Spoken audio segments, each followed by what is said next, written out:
Minha mãe pode ser histriônica e narcisista ao mesmo tempo? Essa é uma pergunta recorrente, né? Sempre as pessoas perguntam isso lá naquele meu vídeo sobre a diferença entre mães narcisistas e histriônicas. Tem um montão de gente fazendo essa pergunta. Hoje a gente selecionou aqui a pergunta do coletivo Arte Brasil, não sei qual é o nome da pessoa, se é um menino, se é uma menina, enfim. É um coletivo, né? Vamos considerar que é um coletivo. São várias pessoas ao mesmo tempo fazendo essa pergunta.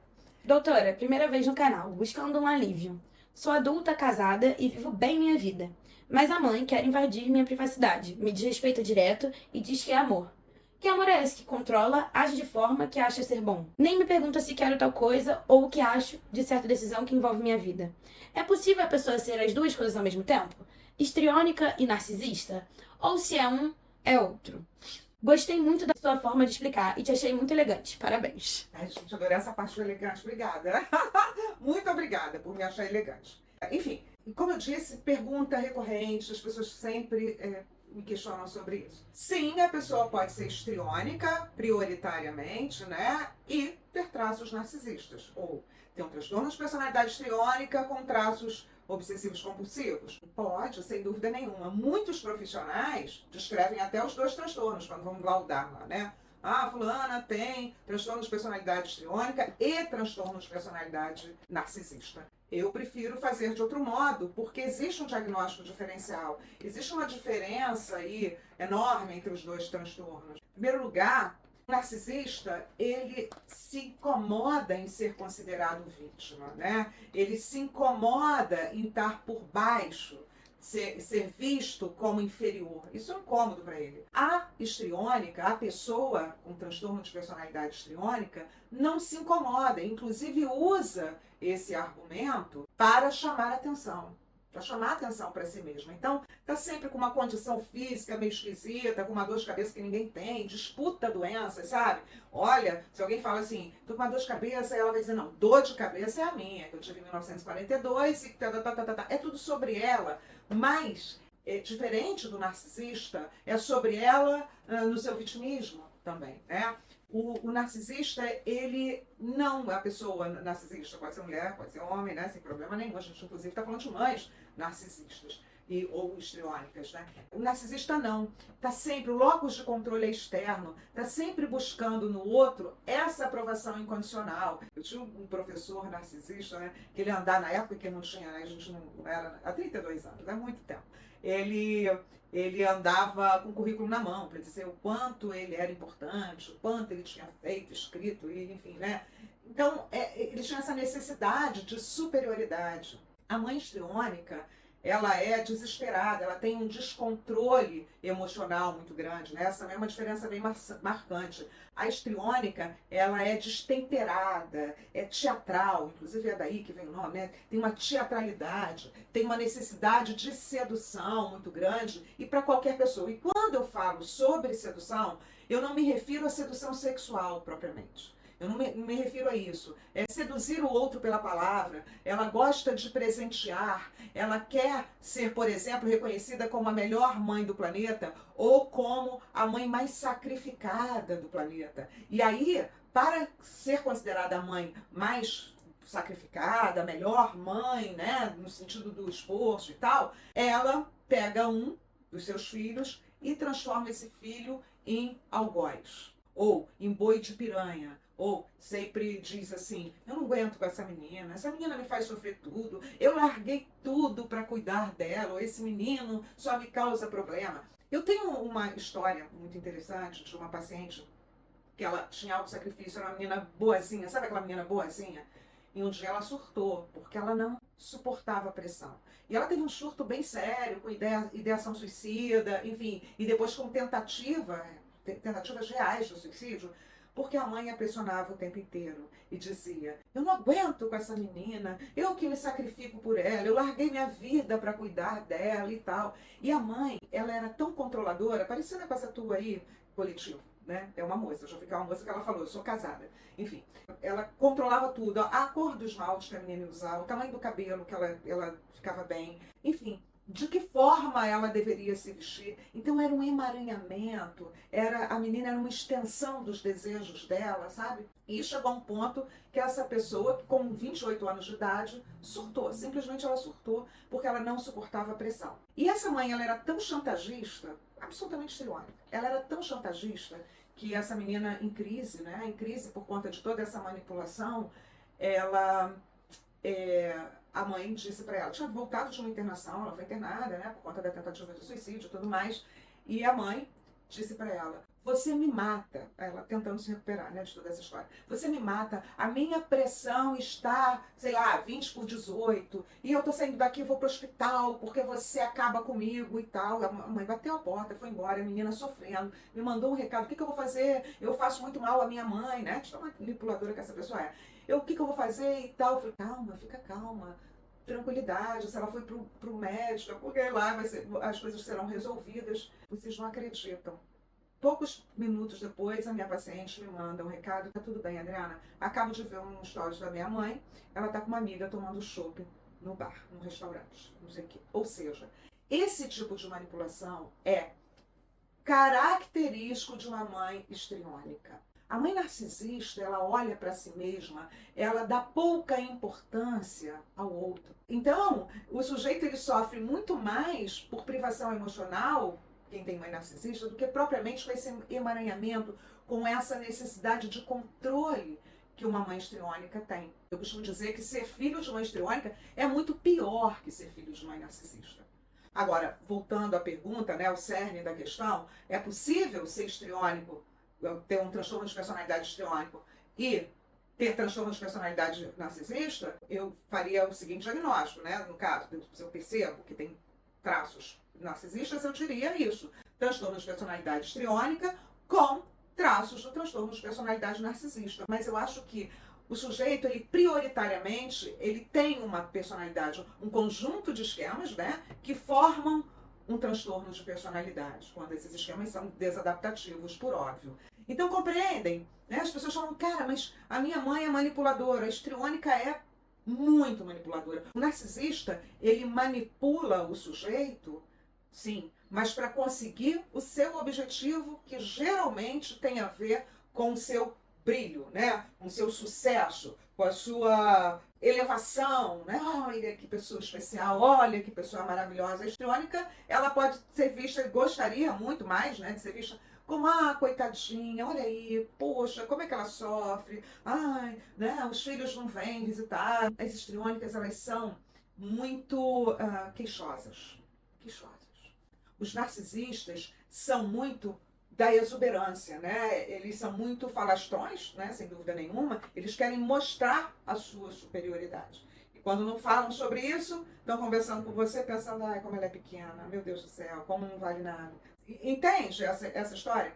Voltando um pouco a essa questão da sedução, que eu falei da sedução da histriônica, né? O narcisista, ele vai seduzir, sem dúvida nenhuma, se ele quiser atingir um objetivo. A histriônica seduz por seduzir. E quando insiste em dizer que não é só sexualmente sedutora, ela te seduz te dando presente, dizendo, te elogiando, né? Elogiando os outros, não os filhos que sofrem com isso, né? Elogiando as outras pessoas. E é muito comum que os filhos histriônicos falem assim, gente, mas ela pro exterior parece perfeita. Ela parece perfeita. Eu tenho, aí não foi minha paciente, uma conhecida, que ela tem um filho, né? E quando ele era pequenininho, ele era o menino mais bem arrumado e mais cheiroso da rua, né? Todo da família. Ele, menino, mas ele andava impecável, cheiroso, arrumado, penteado. No entanto, quando chegava em casa, era de desgraçado para baixo. Seu desgraçado, você é um imbecil, para que você foi nascer? Era assim. Então, na rua era reconhecida que mãe excelente, e quando chegava em casa, ela detonava com a segurança, com a pessoa dessa criança que sofre até hoje as consequências disso, né? Hoje ele já tem 20 anos de idade, não consegue ter um emprego, não consegue estudar, não consegue se afirmar no mundo, porque essa mãe minou a autoconfiança dessa criatura. Um narcisista, por exemplo, diria para esse menino, uma mãe narcisista diria para esse menino, vai ser médico, você precisa ser médico, você precisa ser engenheiro, você, olha, vem aqui para a melhor escola, você vai fazer o melhor time de futebol, curso de futebol, curso de inglês, por quê? É sobre ele, né? Olha, e as pessoas vão olhar e vão perceber que esse pai é brilhante porque o filho é super bem sucedido. Então, isso é muito importante para o narcisista se colocar nas alturas. Compreenderam a diferença do trato? O narcisista, nesse movimento, pode também destruir com a individualidade, com a autoestima de uma pessoa, sem dúvida nenhuma, mas é de forma diferente. Tem uma peculiaridade ali, sabe? Que é diferente. A histriônica, ela não se importa em ser a sofredora. A mãe narcisista quer que seu filho brilhe para que ele brilhe também. Então, é por isso que eu digo que ser uma filha de uma histriônica é muito pior. E ainda faz isso, se emaranha. A mãe narcisista não tem tempo de se emaranhar nos relacionamentos dos seus filhos, porque ela está muito ocupada com ela mesma, com seus próprios relacionamentos, com sua carreira brilhante, com seus estudos. Ela não tem tempo. A mãe narcisista não tem muito tempo para os filhos. Compreenderam isso? Isso é muito importante de vocês entenderem, porque existe um problema conceitual aí, né? Tem um problema conceitual, as pessoas vão repetindo, minha mãe narcisista, sem entender o conceito, né? A gente precisa colocar mais o transtorno de personalidade histriônico na roda para a gente discutir. Porque a forma de lidar com essas pessoas é completamente diferente. Mas hoje a gente selecionou aqui esta pergunta Da Raquel Mix 4695. Como agir com uma mãe histriônica? Distanciar? Como lidar? Afeto emocional demais. Pois é, né? É tudo too much. A mãe histriônica é demais.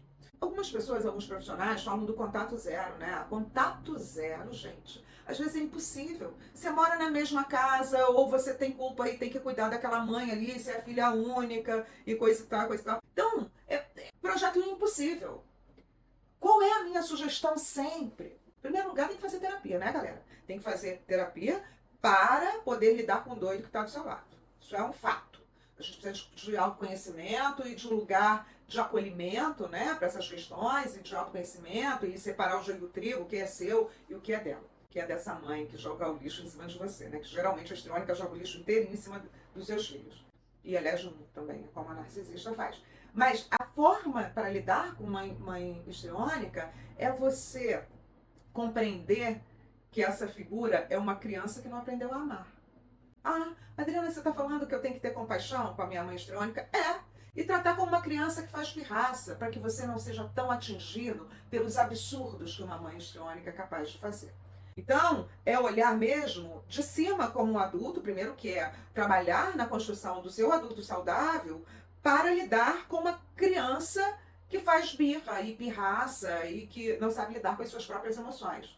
Então, sim, a gente fala de distanciamento, mas é um distanciamento emocional. Porque às vezes fisicamente não tem como você se distanciar por questões econômicas, por questões da vida, né? Às vezes é impossível. Obviamente, contato zero seria ótimo, porque o amor melhora muito quando a gente está longe, né? Bem, quanto mais longe, melhor. A gente vê menos os defeitos, né? Mas esse seria o ideal, mas às vezes não dá, você é obrigado a conviver. Então, como? Olhe como se fosse uma criança. Ih, tá dando defeito. Ai, meu Deus, o que eu vou fazer agora? Vê se melhora. Quando você ficar boazinha, eu volto aqui pra conversar com você. Ai, ai, ai. Entendeu?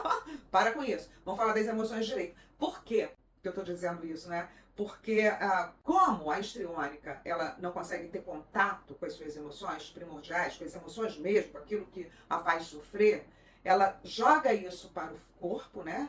Para o corpo dela, por isso tantas doenças e essa necessidade de chamar a atenção. E é cansativo, né? É cansativo. Ela vai colocar as questões do corpo em vez de tentar palavrear a dor. Então é muito cansativo, porque ela tenta dizer, mas de uma maneira absolutamente exaustiva. E deixa o outro sugado. A histriônica suga a gente. Olha, tem uma característica, né, que é até difícil para o consultório, para quem é clínico, para quem trabalha com psicologia clínica como eu, é muito difícil, porque a histriônica, ela tem um discurso horizontalizado. Né? Então é prolixa, fala de muita coisa, mas não diz nada, né? Porque ela foge e essa fuga é uma fuga de um processamento inconsciente, obviamente, ela não sabe, nem sabe disso, nem sabe quem ela é. Então ela é prolixa, ela fala de muita coisa ao mesmo tempo e não diz nada. A histriônica tem essa característica, por isso que cansa tanto, né? Não me apresentei no início, me apresento no final, né? Me despedindo aqui. Meu nome é Adriana Santiago. Eu sou diretora do Núcleo de Aplicação em Pesquisa da Psicologia. Há 32 anos eu trabalho com gente, né? Pesquisando comportamento, emoção humana. É um prazer enorme falar com vocês aqui, responder perguntas. Eu acho isso um barato. Se vocês quiserem, podem perguntar, que eu vou me animar muito para gravar vídeos aqui para vocês. Outra coisa, outro recado que eu gostaria de dizer é que nós temos uma equipe maravilhosa de psicólogos aqui no NUAP. Se você estiver precisando de atendimento, o telefone de contato vai estar aqui embaixo. Pode também se consultar comigo se quiser. E a gente também tem atendimento social. Então, se você está precisando ser atendido, né? Se você está aí angustiado com uma histriônica que não te deixa em paz, ou se você é histriônica e está interessado em melhorar, você pode ligar aqui, ó, e marcar sua consulta. Será um prazer receber você aqui com a gente, tá? Quero te fazer um convite especialíssimo. Olha só, dia 6 de julho de 2024, a gente vai começar a nossa segunda turma de formação clínica em terapia do esquema, neurociência com aspectos em psicologia positiva. Nessa tua é uma formação, né? Como eu falei, uma formação clínica que vai potencializar a sua atuação no consultório.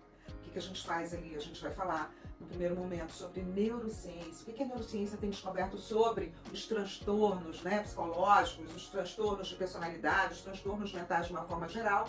Como é que a neurociência tem visto tudo isso, né? Quais são as estruturas fundamentais para a gente compreender, para atuar melhor na nossa clínica. Depois a gente vai falar sobre terapia do esquema, o que é isso, como é que são os esquemas, como é que esses esquemas eles vão compor os transtornos de uma forma geral. E depois a gente vai falar, depois não é tudo simultaneamente, tudo aqui ao mesmo tempo agora, sobre psicologia positiva, né? Depois do sujeito esburacado, como é que a gente faz para enfeitar esses buracos desse sujeito, e isso se faz com a psicologia positiva. Então eu te faço esse convite. Essa formação é absolutamente prática, é clínica, é pé no chão, sabe assim? É mão na massa. E os professores são maravilhosos. Link para inscrição aqui. Você pode ir lá conhecer os professores na página de venda. Você pode conhecer os alunos dando depoimentos maravilhosos sobre a nossa primeira turma. Vem com a gente, porque não tenha dúvidas que vagalume esperto pisca junto.